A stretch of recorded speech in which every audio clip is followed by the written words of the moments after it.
We've all seen it before, the parental advisory sticker. Damn near every rap album you've listened to probably has that black and white logo on it. Some even use it in creative ways, like this YEAT cover or this DaBaby cover. But then there are times when it's not on the cover, when there's clearly explicit language all throughout the project. But what exactly is the definition of this? Parental advisory, abbreviated as PAL or PA, is a voluntary warning label placed on audio recordings in recognition of inappropriate references such as violence, sexual content, or profanity, with the intention of alerting parents of material potentially unsuitable for children. Now, have you ever wondered, bro, when did this thing even start? Like, when did this become a thing? And what was the first album in hip-hop to include this bad boy? Well, it started in the 80s by the RIAA, which stands for the Recording Industry Association of America. It actually used to look like this at first. Trash. But when doing my research, I got a little confused, because I feel like the internet got it a little twisted when it comes to which hip-hop album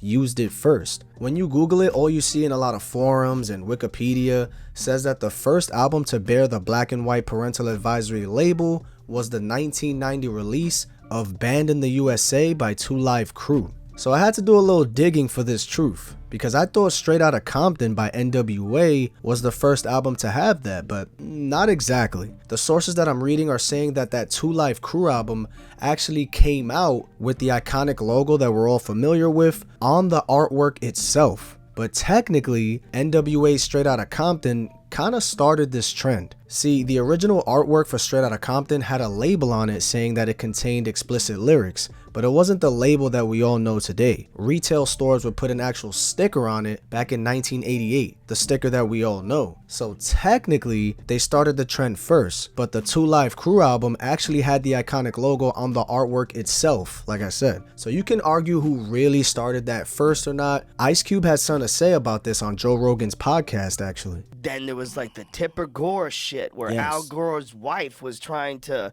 censor rap music. The PMRC, Parents Resources Against Music Council, or something like that. Ugh. That was the Democrats, folks. That's the reason you have an advisory sticker on the record, because that was the compromise. They were saying, I sent my daughter to the record store to buy a record. She came home with the fucking 2 Live Crew. I didn't know this shit was gonna be like this. You know, so the compromise from the record industry was, we'll put a parental advisory sticker on the record. So if a parent was buying a record for Christmas, you know, parents was like, I want Too Short. You know what I mean? They go buy the Too Short record, put it in, and they like, what the f? So we were the first group to put that sticker on our records. We were the very first group, because Priority Records designed that parental advisory sticker. Yep, that sticker. It had to be stuck on the record like a sticker. And they had to go through all our records in every record store and put the sticker on.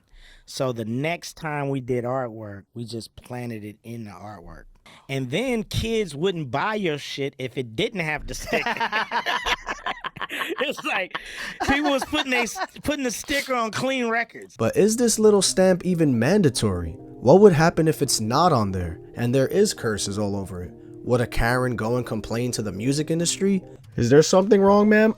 Yes. I see you have a CD here with no parental advisory on it. So, yeah, look, see right there. Yeah, I'm gonna have to call RIAA. This is a problem. You know what I'm saying? Like, this is really pissing me off, and I think you should get punished for it, you know, because this is bullshit. You know what I mean? I can't even do this shit without laughing, bro. Well, from doing my research, I don't think it's even needed, especially nowadays with streaming and shit. It's actually not mandatory or even necessary, and it's up to the artist and record label to decide whether or not they want it on there. It says here that it's voluntary and not required by law, but apparently you need to get permission to use that label before using it. I don't know, that seems like complete bullshit, cause come on, bro. I highly doubt anything is gonna happen if you use that. But there are some repercussions if it's not on it. Here are some examples. Legal consequences may occur if explicit content is sold to minors without the warning label. Retailers may require censored versions of the music. Retailers may face legal consequences for selling explicit content to minors without the label. And here's an old school one. Radio stations could face hefty fines for playing explicit content without the warning label. So I guess back then it was a little more needed because everything was physical. You feel me? You got the CD, you got the vinyl, the cassette, whatever it was. If you're a host of a radio station, you kind of want to know if there's curses on it or not, because that's kind of a big deal. You feel me? That's going to determine whether or not they got to block all the curses or not, or even if it's worth it to, you know, put it out there if there's so many curses on it. Like imagine getting a CD like, yo, this the hottest shit out right now. You pop it on the radio without it having the label on it and there's curses all.